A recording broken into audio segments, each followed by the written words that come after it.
间建设公司包一台拿皮的火车，举办员工的旅游。上特别的是，让750个员工穿高中的制服，大家回想到高中青春的岁月，拢真感动。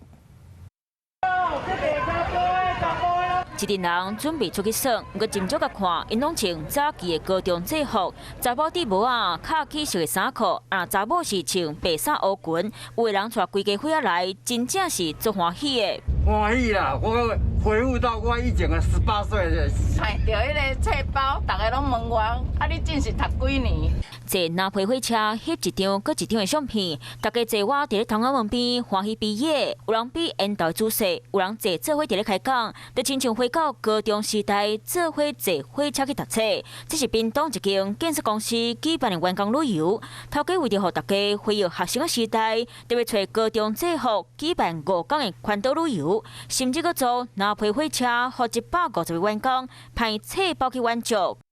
去年我坐那个蓝皮火车，我就有一个时间啊，坐蓝皮火车就可以穿制服，好像很炫的样子。大家当回到学生的时代，想起过去的青春年华，这摆特别的员工旅游，让每一个员工拢感觉印象真深。想要获取更多新闻资讯，想要看到主播最新的动态，赶快订阅华视 YouTube 频道。